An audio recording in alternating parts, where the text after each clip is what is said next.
Hello students, कैसे हैं आप सब। मैं भावना, आपकी ईवीएस टीचर। तो आज हम लोग पढ़ेंगे क्लास 4 का लेक्चर नंबर 1 ईवीएस का chapter number 17 environment air pollution. हम लोग जानेंगे कि एनवायरनमेंट और एयर पॉल्यूशन कैसे होता है। एनवायरनमेंट अगर मैं बात करूं, हमारे आसपास जितना भी सराउंडिंग है दैट इज़ एनवायरनमेंट। तो हम लोग देखते हैं जैसे कि our house, our schools, our neighbourhood, the city we live in, जिस सिटी में हम लोग रहते हैं, the atmosphere, the rivers, the seas and are parts of our environment. ये सभी क्या है, हमारे environment का part है। To remain healthy and fit, we must keep them neat and clean. हमें बहुत ज़रूरत है कि हम इसे क्या रखें, हम इसे साफ़ सुथरा रखें। कि जैसे कि हमारी इन्वायरमेंट है, हमें इसे क्या करना चाहिए, साफ़ सुथरा रखना चाहिए। बच्चों, क्यों साफ़ सुथरा रखना चाहिए? जहाँ पे आप लोग खाना खाते हैं या कुछ भी करते हैं वो जगह साफ़ होनी चाहिए, नहीं होनी चाहिए? जहाँ पे आप लोग ब्रेथ करते हैं, ब्रेथ कहाँ से आती है हमारे पास? Through air. तो एयर हमारे पास क्या होनी चाहिए, बिल्कुल क्लीन इन्वायरमेंट होनी चाहिए। तो यही वाली बात करें, people by pegged food, each that food and thrown the rubbish on the street. People खरीदते हैं पैक हुआ हुआ खाना और जो रेडिश वगैरह ये सब कुछ पैक हुई भी खरीदती हैं। अब each and every need producers show all the other kind of rubbish chemicals from the factories pollutants the water and cause water pollution. हम लोग जो बच्चों हम फैक्ट्रीज वगैरह में जो पानी थ्रो कर देते हैं, ये सब चीज़ें करते हैं, इससे क्या होता है, इससे वाटर पॉल्यूशन हो जाता है। The smoke released from the factories cause air pollution. जो स्मोक निकलता है बच्चों फैक्ट्रीज से, वो क्या करता है, एयर पॉल्यूशन। आपने जैसे कि देखा होगा कि फैक्ट्रीज में कुछ ऐसे करके ऐसे वो लगे रहते हैं और वो क्या करते हैं, वो एयर पॉल्यूशन बढ़ाते हैं। ऐसे ये एक तरीके से क्या कर रही है, जो स्मॉग है ये मॉइस्चर कर रहा है, और मॉइस्चर जो दे रहा है ये क्या कर रहा है, ये मॉइस्चर कोई गुड मॉइस्चर नहीं है। ये क्या कर रहा है, हमारी जितना भी स्मोक मिलेगा ये क्या होगा, ये एयर के पार्टिकल्स में मिल जाएगा। एंड दैन जब ये एयर के पार्टिकल्स से मिल जाएगा, ये क्या होगा, ये हमारी फ्रेश एयर को क्या कर देगा, फ्रेश एयर को कन्वर्ट कर देगा किसके अंदर, fresh air convert into harm air या फिर अनफ्रेश एयर। ठीक है, तो यानी हार्म एयर और अनफ्रेश एयर में ये हम लोगों को कन्वर्ट कर देगा। Pollutant the waters and cause water pollution. The smoke released from the factories causes air pollution. Other increasing needs and disturbing the ecologically balance. और बच्चों जो हम लोगों को मिला हुआ है और ये क्या करते हैं, बैलेंस। आपने देखा होगा अगर आप एक निडल पर या फिर किसी भी चीज़ पर आपने तराजू देखा होगा, उसकी निडल ऐसे होती है, ऐसे होती है। यानी क्या होता है, जब तक कुछ नहीं लगा होता बैलेंस रहता है। जैसे इधर गया इधर हो गई, इधर गया इधर हो गई। तो क्या होता है कि हमारा जो इकोलॉजिकली है, हम लोग क्या है, हम लोग बहुत बैलेंस्ड हैं। हमारे पास फ्रेश जो भी चीज़ें हैं सब फ्रेश हैं। लेकिन आजकल के टाइम में अगर मैं बात करूँ, हम लोग अगर डिस्टर्ब करते हैं किसी भी लेयर को, किसी भी बैलेंस को, which leads to change in the environment. ये क्या करता है, ये एनवायरमेंट में चेंज करता है। Fouling of our environment due to the additions of harmful substance is called pollution. ये जो harmful जो substance होते हैं इसे क्या कहते हैं, इसे कहते हैं pollution. And such harmful substance causing pollutions are called pollutants. और जो ये harmful substance जो हम लोग को harm पहुंचाते हैं, इसे क्या कहते हैं, इसे कहते हैं pollutants. The waste often collects in dirty pills on the streets. जो हमें डर्टी पिल्स मिलती हैं रास्ते वगैरह पे, before it is taken away it is usually taken to rubbish dumps, animals, birds and insects visits dumps and split jumps. Animals वगैरह उस पर टकराते हैं और वो क्या करते हैं, जम्प्स फैलाना स्टार्ट कर देते हैं। With the rubbish is burned, air is pollutant too. जब रबिश जलता है तो एयर पॉल्यूटेंट भी होता है। If we want to be healthy, अगर हम लोगों को हेल्दी रहना है, we must get rid of it. Getting rid of rubbish is a major problem today. ये आजकल की एक बहुत मेजर प्रॉब्लम है। अगर मैं फैक्ट्स की बात करूँ, smoke after releasing from chimney goes up in the atmosphere. अगर मैं स्मोक की बात करूँ, जैसे धुआं धुआं धुआं धुआं फैल जाता है स्मोक से, तो ये जो चिमनी है ये इफेक्ट करती है बहुत ज़्यादा हमारे बच्चों। बेसिकली पॉल्यूशन, अगर मैं बात करूँ एनवायरमेंट एयर पॉल्यूशन, हमारा चैप्टर का नाम है। फर्स्ट ऑफ ऑल हम लोग चैप्टर के बारे में डिस्कशन करते हैं कि ये चीज़ होती क्या है। अगर मैं बात करूँ, पॉल्यूशंस जो होते हैं हमारे, पॉल्यूशंस बहुत तरीके के होते हैं। तो ये हमारा क्या है कि हम लोग बात करें एनवायरमेंट एंड पॉल्यूशंस की। तो एनवायरमेंट एंड पॉल्यूशंस क्या होता है कि हम लोगों को एक तरीके से क्या है, पॉल्यूशन कहाँ कहाँ फैल रहा है, किस किस तरीके से हो रहा है, ये सब चीज़ें हैं हमारे पास। अगर मैं बोलूँ कि एनवायरमेंट एंड पॉल्यूशंस की, तो जैसे कि हम लोग देखते हैं कि किस तरीके से एयर हार्म पहुँचता है या फिर क्या होता है, तो इन सब चीज़ों में हम लोग देखते हैं कि किस तरीके से रेडिश, और ये जो तुम्हारी हम लोग कुछ भी चीज़ जलाते हैं, बर्न करते हैं, तब पॉल्यूशन होता है। या फिर हम लोग कोई चीज़ ऐसी फेंक देते हैं नालियों में, तो उनमें पॉल्यूशन होता है। हम लोग तरह तरह के व्हीकल्स की साउंड करते हैं, तो उनसे पॉल्यूशन होता है।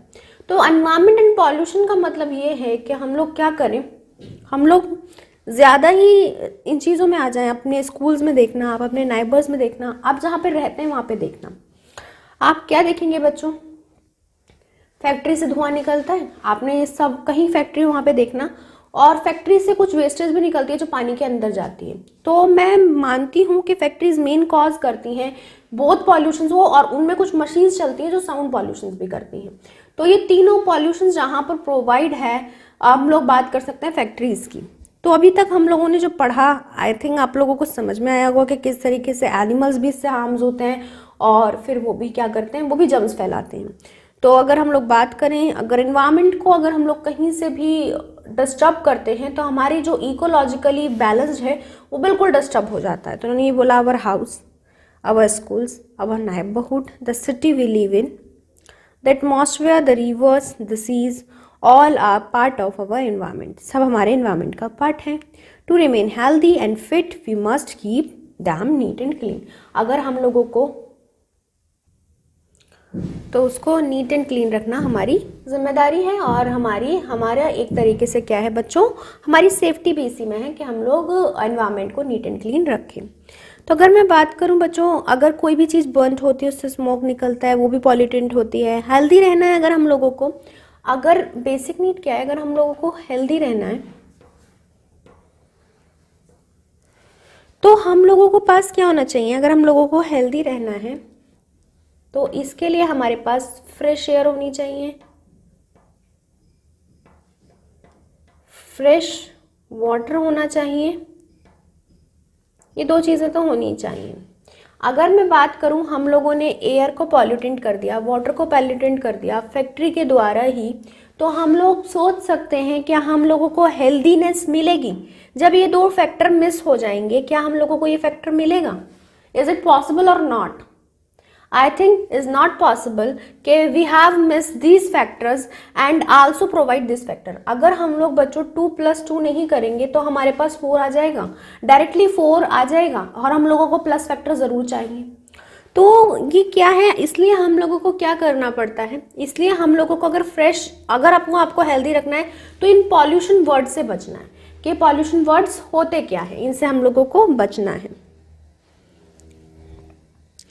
When the rubbish is burnt, air pollutant too. If we want to be healthy, we must get rid of it.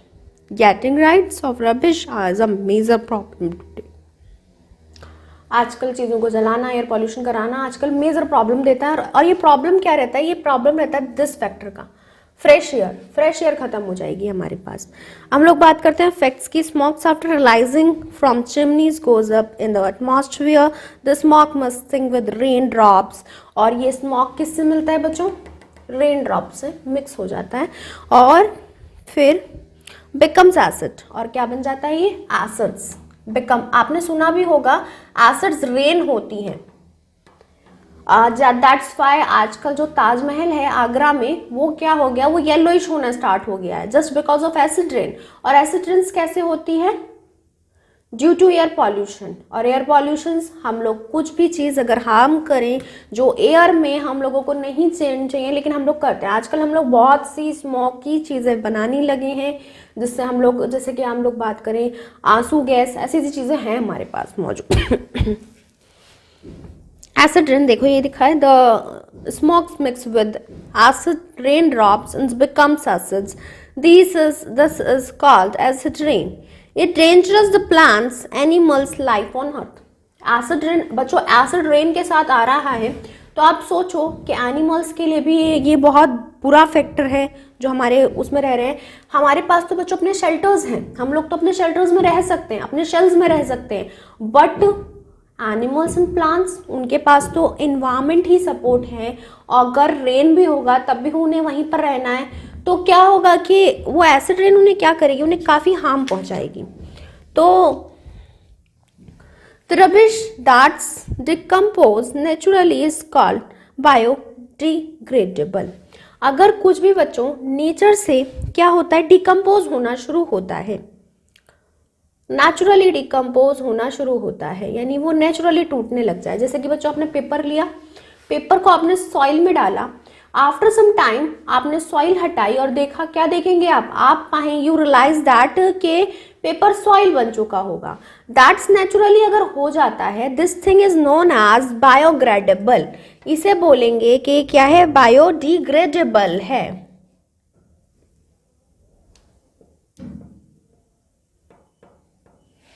Biodegradable है। This means that will remain for a long time and mix well with soil. इसका मतलब क्या है, ये बहुत लंबे समय तक हमारी इन्वायरमेंट में रह सकते हैं। देखो बच्चों, हम कुछ यूज़ कर रहे हैं, आप भी बच्चों पेन पेंसिल यूज़ कर रहे हैं, आफ्टर सम टाइम आप लोग चाहेंगे कि पेंसिल की नोक पूरे वर्ल्ड में घूमती रहे या फिर कुछ होता रहे, नहीं, आपने यूज़ कर लिया वो ख़त्म हो जाए। तो बायोग्रेडेबल का मतलब क्या है, आपने यूज़ कर लिया, पेपर आपने यूज़ कर लिया, अपनी बातें लिखी, लिखने के बाद अब वो यूज़फुल नहीं रहा तो वो डिस्ट्रॉय हो जाएगा और न्यू पेपर तो बन ही रहा है। और बच्चों अगर वो डिस्ट्रॉय नहीं होगा, एट द लास्ट चांस हम लोग, आप ये एज्यूम करके देखिए, कोई चीज़ ऐसी है जो सर्कल में आती चली जा रही है और वो डिस्ट्रॉय नहीं हो रही, जस्ट लाइक पॉलीथिन। आज के टाइम में हम लोगों को पॉलीथिन हर जगह देखने को मिल जाती है। मैं किसी बीच पे जाती हूँ, मुझे पॉलीथिन फैली हुई दिखाई देती है। गंगा, जितनी भी हमारी, हम लोग अगर बात करें गंगा को साफ क्लीन करने के लिए कितने सारे प्रोजेक्ट बने, लेकिन हुआ क्या, एट लास्ट हम लोग देखते क्या है कि आज भी पॉलीथीन वहीं पर ऐसे ऐसे घूम रही है। तो ये क्या है, बायोग्रेडेबल चेंज अगर मैं बोलूँ तो क्या हो कि कोई चीज़ नेचुरली डिस्ट्रॉय हो जाए, और अगर वो चीज़ नेचुरली डिस्ट्रॉय ना हो तो वो नॉन बायोग्रेडेबल होती है। चलिए देखते हैं। This means it will remain for a long time and mix well with soil. These material mix with soils and make it fertile for the crop.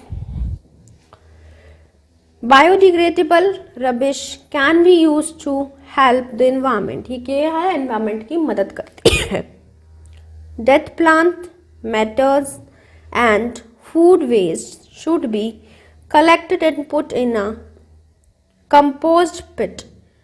Let the rubbish decay for several months, then spread it on a soil. It will make the soil better. Dirty water will be used to water plants. बच्चों, इन्होंने biodegradable का एक example लिया और उसमें useful चीज़ें बनाई कि उन्होंने क्या करा कि जो डेथ पार्ट था वो फूड का उसके अंदर डाला, और वो क्या हो गया, उससे वो भी सॉइल भी क्या हो गई, सॉइल भी यंग हो गई, और सॉइल भी एक हमारी तरीके से क्या हो गई, जबान कहना कहते हैं कि एक तरीके से अच्छी हो गई, बेटर हो गई पहले से भी।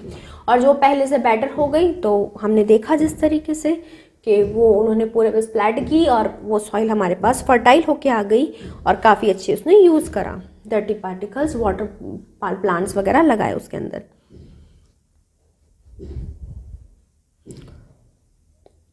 तो ऐसे हम लोग यूज़ कर सकते हैं बायोग्रेडेबल का।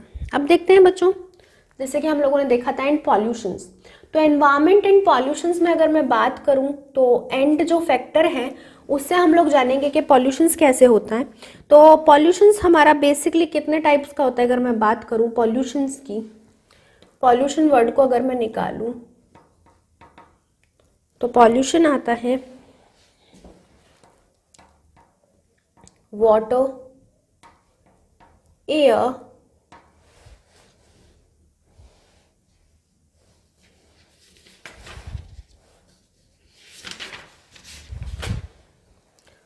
सॉइल, ठीक है। तो इन्होंने 3 दिखा रखा है। तो हम लोग पहले चलते हैं बच्चों वाटर के पास। वाटर पॉल्यूशन क्या होता है, वाटर पॉल्यूशन होता कैसे है। अगर मैं वाटर पॉल्यूशन की बात करूं, when water is mix by the mixing of harmful substance in it, अगर उसमें कुछ हार्मफुल सब्सटेंस मिल जाते हैं, it is called water pollution. वह कहलाता क्या है बच्चों, वाटर पॉल्यूशन कहलाता है। It is caused by various factors, some causes of water pollution are given below. जिसके कारण वाटर पॉल्यूशन होता है वो आपको कुछ नीचे फैक्टर्स दिए हुए हैं। What factors are there, causes दे रखिए क्या, थ्योरिंग वेस्टेज इन वाटर। हम लोग क्या करते हैं बच्चों, पॉलिथीन गए, हमें लगा वेस्ट है, पानी में डाल दी। नाली में बहुत सी चीज़ें ऐसी आपको देखने को मिल जाएंगी जो पानी में नहीं डिस्ट्रॉय होती, यानी बायोग्रेडेबल नहीं हो पाती, तो हम लोग उन्हें क्यों डालते हैं। जैसे कि पेपर्स हो गए, चलो पॉलिथीन कभी भी बच्चों आपने देखा होगा, पॉलिथीन क्या होती है, कभी भी मिक्स नहीं होती, ना तो सॉइल के साथ होगी ना ही वाटर के साथ होगी। दैट्स वाई वो एक मोस्ट इम्पॉर्टेंट पार्ट प्ले करने लगा है हमारे पॉल्यूशन का। यानी अगर मैं बात करूं पॉल्यूशन का पूरा फैक्टर हमारा कहाँ मिला हुआ है, हमें मिलता है पॉलिथीन से। पॉलिथीन हमारा वाटर पॉल्यूशन भी फैलाता है, एयर पॉल्यूशन भी फैलाता है, क्योंकि उसमें से एक हार्मफुल गैसेस निकलते हैं, और सॉइल पॉल्यूशन टू, अगर वो सॉइल पे गिरता है तो पॉलिथीन बहुत इंपॉर्टेंट पार्ट है। अब देखते हैं, चलो थ्रोइंग वेस्ट इन वाटर, जो हम लोग वेस्ट वाटर में डाल देते हैं। Realising industrial waste in water, क्या हम लोगों ने जो लगा कि नहीं ये काम का नहीं है, हमने वो क्या करा, रियलाइजिंग कर दिया कि पानी के अंदर छोड़ दो, और पानी के अंदर क्या हुआ। अब बच्चों पानी एक ऐसी चीज़ है जो मूव करता है, तो थोड़ा टाइम ऐसा होता है कि वेस्टेज क्या होती है, मूव करते करते रिमूव होती चली जाती है पीछे से, लेकिन फिर भी वो फुली रिमूव नहीं हो पाती। Realising industrial wastage in water, washing household utensils, bathing animals, washing clothes, etc. in water bodies. Leakage of petrol from oil tankers. जो पेट्रोल लीक होता है कहाँ से, ऑयल टैंकर्स के अंदर से। Wastage away of poison chemicals and fertilisers in fresh water bodies, कि जैसे वेस्टेज निकलती है हमारी फ्रेश वाटर बॉडीज़ में से। अब देखते हैं बच्चों इसके इफेक्ट। कॉज देख लिए हम लोग, सिमिलर पढ़ेंगे ऐसी, वाटर देखेंगे, फिर इसके कॉजेज देखेंगे, और फिर क्या देखेंगे, फिर देखेंगे हम लोग इफेक्ट क्या पढ़े। तो हम लोग वाटर का पढ़ रहे हैं। कॉज यही है कि जो भी चीज़ आपने ली और कहाँ डाल दी बच्चों, आपने पानी में डाल दी। आपने सोचा वो उसमें घुलेगी नहीं घुलेगी, कैसे सर्वाइव करेगी, लेकिन हमने डाल दी बस, और वो हमें बाद में क्या हो रहा है, फिर भी वहीं पे मिल रही है। तो कॉजेज इसके यही हैं, और इफेक्ट्स की बात करूँ तो इफेक्ट्स क्या होते हैं, इफेक्ट्स बहुत गंदे होते हैं। हम लोग पानी पीते हैं बच्चों, हम लोग वाटर यूज़ किसके लिए करते हैं, ड्रिंक के लिए यूज़ करते हैं, और कुछ चीज़ वॉश करने के लिए यूज़ करते हैं। और कभी सोचा है वो पानी अगर हम लोगों को गंदा मिलेगा तो उसके क्या इफेक्ट रहेंगे, हम बीमार हो जाएंगे, काफ़ी टाइम तक हमें कोई चीज़ अच्छी नहीं लगेगी। तो ये इन्होंने बोला, some of the prominent disease that are caused by water pollution are jaundice, cholera and typhoid etc. Typhoid हो जाता है, और आगे animals are also effective by various disease due to water pollution. हम देखते हैं कि एनिमल से भी हमें बहुत सारी डिसीज होती हैं, ऐसा नहीं एनिमल से नहीं होती, एनिमल से भी बहुत सारी डिसीज होती हैं। ये क्या है, इसके इफेक्ट्स हैं। अब देखते हैं बच्चों major to check water pollution, कि हम लोग कैसे क्या कर सकते हैं, वाटर पॉल्यूशन को चेक कर सकते हैं।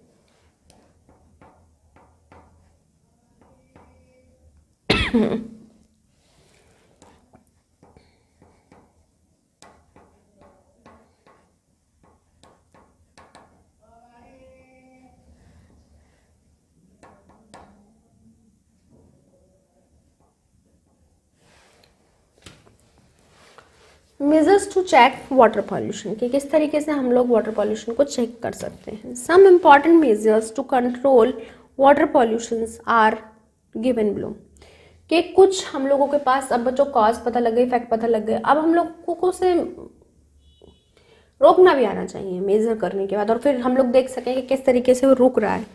Don't throw any waste into the water, याद रखना, कभी भी जो वेस्टेज है वो पानी के अंदर नहीं डालिए, डालनी ही नहीं है। अब don't throw any wastage into the water, split industries areas from the residential area, using pesticides is lesser amount in agriculture, controlling excessive use of soap and detergent in house। आपको कंट्रोल यूज़ करना चाहिए soap और detergents का, क्योंकि इनसे बहुत harmful चीज़ें आती हैं जो हम लोग देखते हैं कि हमारे लिए बिल्कुल भी अच्छी नहीं है। Promoting and effecting sewage and industrial wastage treatment systems before releasing of pollutant water is the water bodies. जब आपको पता लगे कि बच्चों जैसे हमारी बॉडीज़ होती हैं वैसे वाटर बॉडीज़ होती हैं, मतलब उनका क्या होता है, हम लोग गड्ढा खोद देते हैं और वहाँ पे पानी भरेगा तो वो रिवर बन जाती है। तो हमें कोई भी चीज़ बेसिक यही है कि ना तो सोप डिटर्जेंट आप लोग पानी में ज़्यादा घोलिए जिससे पानी ख़राब हो जाए, और आपको कोई भी चीज़ पानी के अंदर नहीं डालनी है जिससे पानी वेस्ट हो जाए। अब देखते हैं बच्चों इसी तरीके से एयर पॉल्यूशन। एयर पॉल्यूशन के भी यही सेम बेसिस जानेंगे हम लोग, कॉजेज, इफेक्ट और measures to check air pollution. तो अगर मैं बात करूं बच्चों एयर पॉल्यूशन की, when air is polluted by mixing of smoke, dust particles and harmful gases, it's called air pollution. जब हम उसमें डस्ट पार्टिकल्स जैसे मिक्स करते हैं तो वो क्या होते हैं, वो कॉज कर देते हैं air pollution. Sources from which these harmful substance are emitting to cause air pollutions are factories, industrial units and vehicles etc. Air pollution हमारा कहाँ कहाँ से फैलता है बच्चों, व्हीकल्स हो गई, गाड़ियाँ जो चलती हैं उनमें भी धुआं निकलता है, और इंडस्ट्रीज से भी निकलता है, और बहुत सारी चीज़ें जिनसे भी क्या होता है, जिनसे भी स्मोक एमिटेड होता है वो हमारे क्या हैं, वो हमारे पार्ट ले लेते हैं एयर पॉल्यूशन में। तो अगर मैं बात करूं तो एयर पॉल्यूशन कोई अच्छी चीज़ नहीं है। हम लोग ब्रेथ करते हैं और ब्रेथ करने के लिए हमें एक फ्रेश एयर चाहिए। मैंने बोला हेल्दी रहना है तो हमें ये चीज़ें फ्रेश चाहिए, और ये दोनों फैक्टर्स अगर नहीं होंगे तो हम लोग हेल्दी नहीं रह सकते। तो मेन कॉज यही होता है, ये दोनों हम लोगों को अगर इफेक्ट देखें तो ये दोनों हम लोगों को बीमारियां दे सकते हैं, डिसीज़ दे सकते हैं, और दैट डिसीज़ क्या करती हैं, हम लोगों की बॉडी को काफ़ी अंदर से क्या कर देती हैं, तोड़ देती हैं। एयर पॉल्यूशन को बात करते हैं, फिर अब हम देखते हैं कॉजेज, इसके कॉज क्या होते हैं। तो बच्चों मैं कॉजेज की बात करूं तो कॉजेज क्या होते हैं, burning of fuels such as coal, wood, petrol, diesels and kerosene. जब भी तुम इन चीज़ों को बर्न करते हो, पेट्रोल को, डीजल को, कैरोसिन को, smoke and poison gas emitting from different chemical factories. Smoke उड़ता है और वो हमारे क्या होता है, वो हमारी फैक्ट्रीज में, केमिकल फैक्ट्रीज में हमें देखने को मिलता है। Vehicles such as buses, trucks, cars, scooters etcetera give out smoke and harmful gases. Vehicles जो हमारे क्या होते हैं, जो हमारे बस, ट्रक्स, कार्स, स्कूटर से आते हैं, वो हम लोग को क्या पहुंचाते हैं, हार्मफुल गैसेस देते हैं। Waste on the road and in open drains on domestic release various disease causing germs in the air which make the air pollutant and unhygiene। जो क्या करते हैं, हमारी एयर को अनहाइजीन बना देते हैं, हम लोग सर्वाइव नहीं कर पाए ऐसी एयर बना देते हैं। Dust emitting the different sources, dust आती है क्या बच्चों, अलग अलग सोर्सेज के साथ। तो अगर मैं बात करूं बच्चों कॉजेज़ की, तो कॉजेज़ क्या होते हैं कि हमारे किसी चीज़ को आपने बर्न करा, फैक्ट्रीज जो चल रही हैं, व्हीकल्स जो ज़्यादा ही क्या कर रहे हैं, स्मोक रिलीज कर रहे हैं, ऐसी ऐसी सब्सटेंस क्या करते हैं, एयर पॉल्यूशन फैलाते हैं। अब अगर मैं बात करूं बच्चों इफेक्ट की, कि इससे इफेक्ट क्या पड़ता है, तो अगर मैं इसकी इफेक्ट की बात करूं, following are some of the harmful effect of air pollution. कुछ हमारे फॉलोइंग हार्मफुल इफेक्ट्स हैं, जैसे कि क्या है, irrigations and redness in eyes. क्या आपकी आंखों में क्या होती है बच्चों, इरिटेशंस होने लग जाती है, और क्या होता है कि आपको रेडनेस दिखती है आंखों में। Various respiratory disease like coughing, sneezing, asthma etcetera. हमें डिसीज होती हैं, दीज डिसीज आर कफिंग, खांसी आती है, सीजनिंग, आपकी जो नाक बहती है वो, और आपका अस्थमा, आपको सांस की प्रॉब्लम हो जाती है। अब बच्चों हम लोग इसे मेज़र कैसे कर सकते हैं,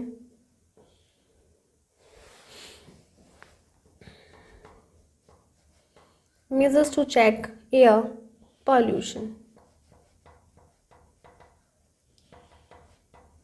कि हम इस पॉल्यूशन को चेक कैसे कर सकते हैं। अगर मैं बात करूं बच्चों, some important measures are given below, बहुत सी आपको इम्पॉर्टेंस मेजर्स दे रखे हैं नीचे जो चेक करने के काम आती है। पॉल्यूशंस यूजिंग कुकिंग गैस, जैसे कि आप जो गैस यूज़ करते हैं वो, instant of would and other fuels of cookies purpose, जो आप लोग कुकिंग के पर्पज से जो ऑयल यूज़ करते हैं वो, separating the industries areas from the residential areas, making tall chimneys in the factories, आपको बड़ी बड़ी चिमनियाँ बनानी चाहिए जिससे वो ज़्यादा गैस में रिलीज करे। अब बच्चों एनवायरनमेंट इतनी है और आप स्मोक कम छोड़ेंगे तो उसमें क्या होगा, उसमें पता नहीं लगेगा। अब बच्चों पानी इतना सारा आपने ब्लैक कलर की ड्रॉप डाली, पता लगेगा कि आपने ब्लैक कलर डाला, नहीं पता लगेगा। तो इसी तरीके से हमें बड़ी बड़ी चिमनियाज बनानी चाहिए। Using clean and pollutant free fuels and the vehicles, हमें पॉल्यूटेंट फ्री व्हीकल्स यूज़ करने चाहिए जो क्या करें, जो कम हमारा स्मोक निकालें। और उसके बाद इन्होंने बोला है क्या, planting more and more trees, हमें ज़्यादा से ज़्यादा क्या करना चाहिए बच्चों, पेड़ों को लगाना चाहिए। जब हम लोग पेड़ों को लगाएंगे बहुत ज़्यादा तो क्या होगा कि जो पॉल्यूशन हमारी एयर में फैलता है वो नहीं फैलेगा।